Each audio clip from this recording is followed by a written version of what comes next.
here. Very good evening to everyone. Of course, it's a pleasure to be here and to talk about a topic which is actually following Kamal's talk and how we can move ahead with the prevention aspect. So, this is exactly what I'm here to prove, that GDM is actually the mother of all non communicable diseases. I have been asked to focus on diabetes, but I will also be addressing all the non communicable diseases that go along with GDM. Whenever you start a talk, some statistics are in order. We know that diabetes is rising, as is the prevalence of GDM. And I thought this was a very interesting data, which shows the prevalence of GDM in 5 different zones of India, ranging from 3.3 to 22.7%, which is a whopping difference. And the significance of diabetes in pregnancy and the long term risks, you name it, and it's all there.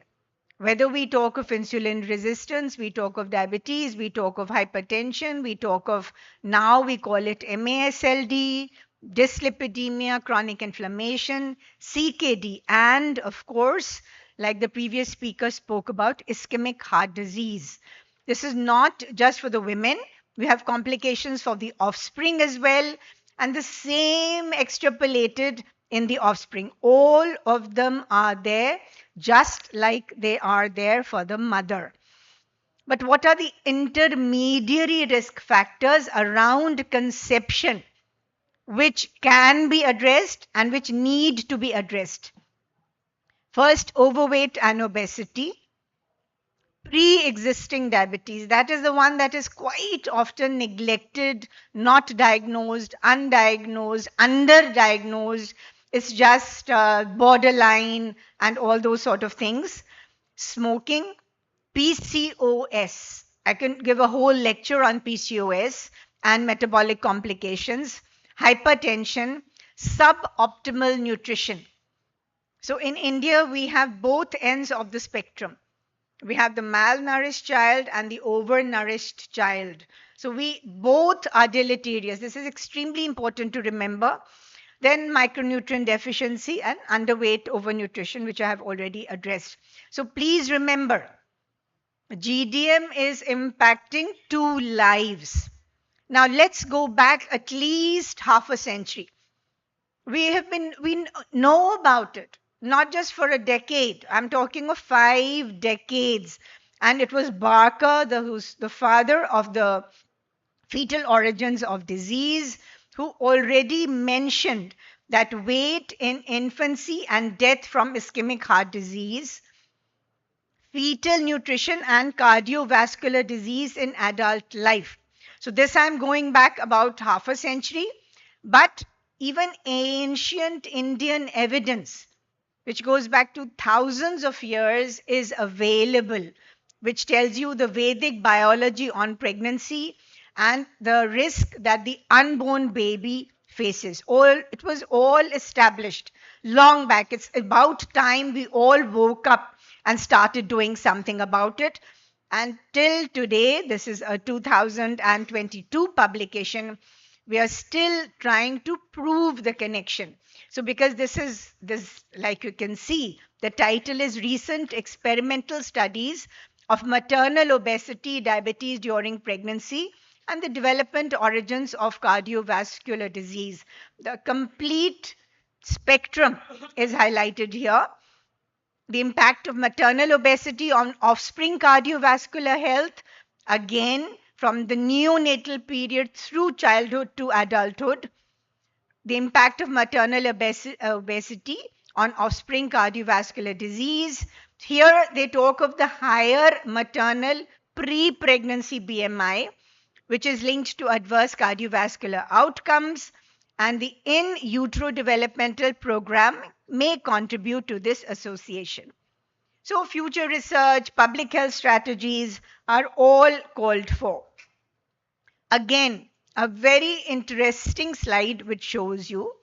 So first GDM pregnancy, second GDM pregnancy, and you can see the high risk trajectory as compared to no GDM or life with normal pregnancies and very, very low risk trajectory. Similarly, the corresponding NCD, the NCD risk in the first offspring progressively increases depending on the pregnancy, first GDM or second GDM. So this is a very, very nice life course trajectory. So what is, again, this is a 40-year, 4 decades of follow-up, which has shown that maternal diabetes during pregnancy was found to be associated with an increased rate of early onset CVD among offsprings across the first 4 decades, especially offspring of those mothers with a history of CVD or diabetes complications. And this is the adjusted cumulative incidence of early CVD onset among offsprings exposed versus unexposed to maternal diabetes. So what can we do about it? So let's start with preconception care recommendations. Firstly, the BMI measurements, which are extremely important. We just had a session on obesity before this. And what is the target BMI to achieve? Then what is the counseling based on the BMI for obese and underweight? Remember, we have both spectrum here. Physical activity has already been addressed. Then, of course, diabetes management, which is extremely tight before conception. That is where the counseling is warranted. They should come to us before conception. Then first trimester testing, again, that gives you a nice window over here. Then, of course, there is recent breakthrough in preterm preeclampsia. So if we prevent complications, we have lesser chances of NCD subsequently.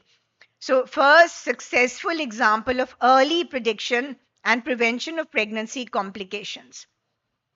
Here, of course, folic acid supplementation, nutritional deficiency, partner involvement, all these are important. But we must address PCOS here. Hypertension, both needs to be addressed, and the counsel on the pregnancy risks. So what are the preventive strategies in GDM mothers? Start with diagnosis, universal testing. As many times I can say it again, universal testing. Early lifestyle management, and if required, pharmacological therapy. Why universal testing? Because Indian women have 11-fold increased risk. And 11-fold is a big number compared to Caucasian women. So what is the best practice advice?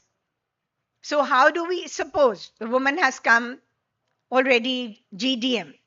How can we identify women who are likely to progress to type 2 diabetes and who require yearly glucose screening? I'm saying universal, yes, but if we have missed somewhere, then these are the women who need to be specially monitored. So hyperglycemia in the first trimester, the degree of glucose intolerance and the insulin dosage during pregnancy, gestational age, which is beyond, it is close to 30s now. Think of the 20s and 30s, there's a tremendous difference. 1 decade we are losing. Excessive weight gain during pregnancy, which they all believe will reverse. Inability to return to pre-pregnancy weight postpartum. So do not think of the next pregnancy until you've lost that weight and come back to your previous weight. Recurrence of gestational diabetes and absence or short-term duration of breastfeeding. So breastfeeding is very instrumental. So it has a very, very important role to play over here. So these are the FIGO best practice advice, which has been published in 2023 itself. Relationship with the healthcare, the appointment and the test, concern about diabetes, and family-related practicalities. So we have the healthcare system factors, motivational factors, permissive factors, and personal factors to override that. Postpartum follow-up. So now they are calling this the fourth trimester. So we always say first trimester, second, third. So I told you there is a pre-pregnancy planning. Postpartum is again very, very valuable period in the woman's life which needs to be looked into. So you need to continuously follow them up 6 to 12 weeks and then subsequently 3 months and then once a year for lifetime. Fasting glucose, of course, if the best practice and the pragmatic advice is always there, fasting glucose at 6 to 12 weeks postpartum or A1C, or you can combine the fasting with an A1C. Well, yes, I think there's always factors which contribute to poor postpartum follow up, whether it's healthcare worker factors or people, family, and community factors. But these are the ones that I do not want to address. I want that there is no stone unturned and we do not lose this window of opportunity.